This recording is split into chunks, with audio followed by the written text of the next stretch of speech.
उदलारे मध्य लगाण वर्षा बेहाल करिछि। राति ठारू लगाण वर्षा जारी रहिबा कारणरू उदलारे स्थिति भयंकर होइछि। उदला बालेश्वर रास्तार बाउंसपाळ गाँव वर्षा जल घरे पशि 3 गोटी घर सहित सुभद्रा शक्ति गृह अंगनवाड़ी रे पानी पशिछि। पानी रे बुड़ी जाइछि घर। सेपरी एकर एकर चाष जमी एवं नदी में परिणत होइछि। जयपुर ठारे दुई गोटी घर संपूर्ण बुड़ी जाइछि। हेले लोके बाहर को बाहरी आसिछन्ति। लगाण वर्षा जारी रहिथिबारु स्थिति आहुरी भयंकर हेबार संभावना सृष्टि होइछि।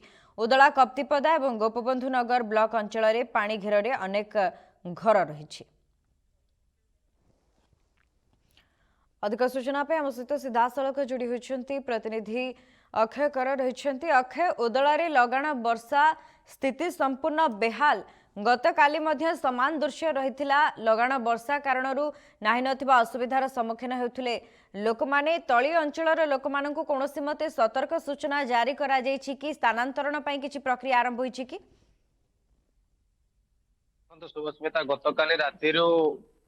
गतकाली रातिरू आमे जदि कहि परिया राति तमाम वर्षा लागि रहिछि, जहा फଳରେ उदला अंचल रे थिबा बांसपाळ ग्राम कथा कोंतु, जयपुर ग्राम कथा कोंतु एवं बहुवन अंचल कथा कोंतु, सेई ग्राम गुडी करे 3 रु एवं 5टी घर पानी पसि जाइछि, जहा फଳରେ घर लोक गोटे अव्यवस्था रे रहिछन्ति बोली जहा कि सूचना देखा देइछि। शुभस्मिता, तेबे लगाण वर्षा जो राति तमाम लागि रही वर्षा जो घर गुड़ाकर जो पानी पशिଛି लोक जनजीवन अस्तव्यस्त हो पड़ी। सीधा सड़क एवं भी अच्छी से ग्राम बांसपाळ ग्राम अच्छी सीधा सड़क मु दृश्य देखी केमी गोटे गाँव आ गोटे गाँ को पानी पारेबा विपद होउछि एवं सीधा सड़क मु दृश्य देखी केमी बिल मुंडा कथा कहतु एवं नदी पल कथा कहतु केमी पाखापाखि 3 रु 4 फुट पानी प्रभावित होउछि एवं जदि देखिबा आमे चाष जमी बुड़ी जाइछि। घर गुड़िक पाखापाखि 5 रु 7टी घर ये बहुबंध एवं बांसपाळ जयपुर ग्राम 5 रु 7टी घर बुड़ी रही। तेबे जदि आमे देखिबा जो स्थानीय अंचल किसी युवक अच्छा से घर लोक घर जो बुड़ी जाइछि से घर लोक थैथान करिवारे साहाय्य करछन्ति एवं ताको जिनिस पत्र काढिबारे साहाय्य करछन्ति। तेबे आम पाखरे अछन्ति ए ग्रामवासी अछन्ति, ताको पाखर आमे प्रतिक्रिया नबा केमिति समाने ए जो वर्षा पानी ताको घरे पसिछि केमिति समाने रहिछन्ति एवं केमिति अवस्था रे समाने अछन्ति। माउस आपनको ना कोना रासंती बेहरा। अच्छा, केमिति कोन घरे पानी पसिछि केमिति रहउ? घर पानी पसि जाइछे आ एरे कोन सब हैरान जरी टांगी की रहिथिले सेडा सब फाटी फुटा गला, पानी पड़ी गला, रोसई बात करि पारि नाही एपर्यंत आ पानी तो कमी नाही। एई रकम बहुत दुख रहिते काठ पदार्थ छिटे उताई गला आ परिवा एतो रहिते आ देखो आम जहाँ मौसी पाखर प्रतिक्रिया नौलु सी गोटे जरी घरे रोते जरी फाटी नष्ट हो जहाँफल सी विपद अवस्था रही घर द्वार पानी रे भर्ती होती। तेज आम पाखे आउ जड़े अच्छा मौसा पाखर प्रतिक्रिया ना गाँव में केमती जलार नव देखा दी मौसा केमती कौन जल जल तो काली वर्षा लगी रही पुणी राति सारा होती पुल उपरे पानी 4 फुट खंडे चली और 4-5टा घर पानी पशि जाइए। स्थानीय प्रशासन आसिले प्रशासन स्थानीय प्रशासन आपको आसिले पैतान करने आसीना केमती कौन रोचे पिला सब गाँव में आसिकी लोक मान धार उधार कर निश्चित भाव देखु सुस्मिता आम जहाँ शुणुलु मौसा पाखर शुणुलु जो स्थानीय प्रशासन एत पर्यंत देखा ना जहाँकि उदला अंचल में पाखापाखि 2 रु 3टी जगार बांसपाळ कथा कहतु, जाडरा कथा कहतु, बहुबंध कथा कहतु, जयपुर कथा कहतु पाखापाखि 5 रु 7टी घर ये जलार्णव अवस्था रही। तेज आम पाखे आउ जड़े अच्छा पाखर आम प्रतिक्रिया नवा केमती कौन पानी आप गाँव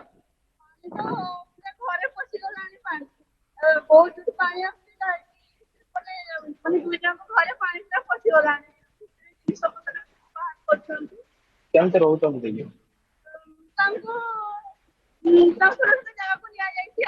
स्थानीय प्रशासन एपर्यंत आसिले ना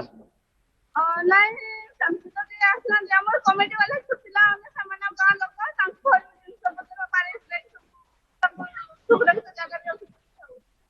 तेज देखो आम जहाँ शुणुले से कहते पाखापाखि 5 रु 7टी घर बुड़ी जाए। सीधा सड़क दृश्य देखी केमी लोक से पोल 4 फुट रु 5 फुट पानी प्रभावित होती तथापि लोके सियाड़े यातायात कर लोक जीवन प्रति विपद रोचे जहाँकि आम कहीपर जदि आगक लगाण वर्षा यहपरी लगी रही तेज लोक जनजीवन ଅସ୍ତବ୍ୟସ୍ତ ହୋଇପଡିବ ଏବଂ ଆହୁରି ମଧ୍ୟ ଘର ବୁଡି ଯିବାର ସମ୍ଭାବନା ରହିଛି ସୁସ୍ମିତା, ଯାହାକି ଆମେ ତେବେ କହିପାରିବା। ଅକ୍ଷୟ, ବର୍ତ୍ତମାନ ଯେଉଁ ସ୍ଥିତି ଉପୁଜିଛି ଜିଲ୍ଲା ପ୍ରଶାସନ ତୁରନ୍ତ ଆସି ପହଞ୍ଚିବାର ଆବଶ୍ୟକତା ରହିଛି, କାହିଁକି ନା ଲଗାତାର ବର୍ଷାର ପରିମାଣ ବଢିବ ଏନେ ଜିଲ୍ଲାପାଳଙ୍କ ସହିତ ଜିଲ୍ଲା ପ୍ରଶାସନ ପାଖରେ ତଥ୍ୟ ରହିଛି, ଯେଉଁଥିପାଇଁ ସ୍କୁଲ ଗୁଡିକୁ ଛୁଟି ଘୋଷଣା କରାଯାଇଛି, ଅଙ୍ଗନବାଡି କେନ୍ଦ୍ର ଗୁଡିକୁ ମଧ୍ୟ ବନ୍ଦ ରଖାଯାଇଛି।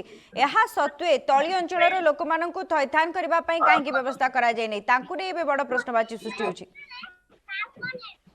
ଦେଖନ୍ତୁ ଶୁଭସ୍ମିତା, ଆପଣ ଯେଭଳିଆ କହୁଛନ୍ତି ଯେ ସ୍ଥାନୀୟ ପ୍ରଶାସନ ଉଦଳାରେ ଯୋଉ ସ୍ଥାନୀୟ ପ୍ରଶାସନ ରହିଛନ୍ତି ତାଙ୍କର ମଧ୍ୟ ଦେଖା ନାହିଁ ଏବଂ ଯାହା ଫଳରେ ସେ ଯୋଉ କହୁଥିଲେ ଯୋଉ ଅଛନ୍ତି ଭଉଣୀ, ସେ କହୁଥିଲେ ଯେ କମିଟି ମେମ୍ବର ମାନେ ଅଛନ୍ତି ଏବଂ ଗାଁ ଲୋକ ତାକୁ ଥଇଥାନ କରୁଛନ୍ତି, କିନ୍ତୁ ଆଜି ପର୍ଯ୍ୟନ୍ତ ତାକୁ କିଛି ଥଇଥାନ କରାଯାଇ ପାରୁନି କି ସ୍ଥାନୀୟ ପ୍ରଶାସନ ଏତେ ପର୍ଯ୍ୟନ୍ତ ଆସିପାରେ। ଦେଖନ୍ତୁ ମୁଁ ସିଧାସଳଖ ଦୃଶ୍ୟ ଦେଖିବି କେମିତି 4 ଫୁଟ ଏବଂ 5 ଫୁଟ ପାଣିରେ ମଧ୍ୟ ଲୋକ ପାରେଇକି ଆସୁଛନ୍ତି, ଯାତାୟାତ ତାଙ୍କ ଜୀବନ ପ୍ରତି ବିପଦ ରହିଛି। ଏଠି ବିପଦ ରହିବା ସତ୍ତ୍ୱେ ମଧ୍ୟ ବିପଦସଂକୁଳ ସ୍ଥାନୀୟ ଅବସ୍ଥାରେ ପ୍ରଶାସନ ଦେଖା ଯେତେବେଳେ ନାହିଁ, ସ୍ଥାନୀୟ ଆମେ କହିପାରିବା। ପ୍ରଶାସନ ଅବହେଳା କାରଣରୁ ବିପଦସଂକୁଳ ଅବସ୍ଥାରେ 2 ଜଣ ଲୋକ କିଭଳି ଭାବରେ ରାସ୍ତା ପାର କରୁଛନ୍ତି ତାକୁ ନେଇ ଏବେ ବଡ଼ ପ୍ରଶ୍ନବାଚୀ ସୃଷ୍ଟି ହେଉଛି। ଯଦି କୌଣସି ଅଘଟଣ ଘଟିବ ଏଥିପାଇଁ ଜିଲ୍ଲା ପ୍ରଶାସନ ହିଁ ସିଧାସଳଖ ଦାୟୀ ରହିବ, କିନ୍ତୁ ଲଗାତାର ବର୍ଷା କାରଣରୁ କିଭଳି ଭାବରେ ପାଣି ଜମି ରହିଛି, ସାଧାରଣ ଲୋକମାନେ ନାହିଁ ନଥିବା ଅସୁବିଧାର ସମ୍ମୁଖୀନ ହେଉଛନ୍ତି, ନିଜର ଜରୁରୀ ଏବଂ ଆବଶ୍ୟକୀୟ ସାମଗ୍ରୀ ଧରି ସୁରକ୍ଷିତ ସ୍ଥାନକୁ ଯିବା ପାଇଁ ଏ ଚେଷ୍ଟା ରହିଛି। କି ଛତା ଧରି ନିଜର ଘରର ଆସବାବପତ୍ର ବୋହିବା ଆରମ୍ଭ କରିଛି। ଆଣ୍ଠୁଏ ଉଚ୍ଚରୁ ଅଧିକ ପାଣି ବର୍ତ୍ତମାନ ସୁଦ୍ଧା ଗାଁରେ ପଶି ସାରିଛି। ଏହା ସତ୍ତ୍ୱେ ଜିଲ୍ଲା ପ୍ରଶାସନର ନିଘା ନାହିଁ, ଯାହାଫଳରେ ଇଏ କିଛି ବି ଯଦି ଅଘଟଣ ଘଟୁଛି ଏଥିପାଇଁ ଜିଲ୍ଲା ପ୍ରଶାସନକୁ ସାଧାରଣ ଲୋକେ ନିଶ୍ଚିତ ଭାବରେ ଦାୟୀ କରିବେ। ନିଜର ଗୃହପାଳିତ ପଶୁମାନଙ୍କୁ ମଧ୍ୟ ଧରି ଛତାର ଆଶ୍ରୟ ନେଇ ସେମାନେ ସୁରକ୍ଷିତ ସ୍ଥାନକୁ ଯିବା ପାଇଁ ଚେଷ୍ଟା କରୁଛନ୍ତି। ସମସ୍ତଙ୍କର କିନ୍ତୁ ଆଣ୍ଠୁଏ ଅଣ୍ଟାଏରୁ ଉର୍ଦ୍ଧ୍ୱ ପାଣି ଜମି ରହିଛି, ଘରଗୁଡ଼ିକରେ ପାଣି ପଶି ସାରିଛି, କିନ୍ତୁ କିଭଳି ଭାବରେ ସେମାନଙ୍କୁ ସୁରକ୍ଷିତ ରଖାଯାଇପାରିବ ସେ ଦିଗରେ ଜିଲ୍ଲା ପ୍ରଶାସନ ଯଦି ତୁରନ୍ତ ଦୃଷ୍ଟି ନ ଦିଏ ଇଏ ବଡ଼ ଅଘଟଣ ଏଡ଼ାଇ ନ ଯାଇପାରେ। धन्यवाद अक्षय, आपणक समस्त सूचना उदलारे लगाण वर्षारे बेहाल संपूर्ण अंचल राति ठारू लगाण वर्षा जारी रहिबा कारणरू स्थिति भयंकर होईछि। उदला बालेश्वर रास्तार बाउंसपाळ गाँव में वर्षा जल घरे पशि 3 गोटी घर समेत सुभद्रा शक्ति गृह अंगनवाड़ी रे पानी पशिछि। पोलो उपरे मध्य 5 फुट्रु ऊर्ध्व पानी रही, जहाँफल जरूरी सेवा पाई पारु नाहांती। स्थानीय अंचलवासी निज घरर आसबाबपत्र सुरक्षित स्थान को बोही आने चेष्टा रही, किंतु संपूर्ण असुरक्षित ढंग से ये कार्य चलुथिबारु साधारण लोके असंतोष जाहिर करिसेंति।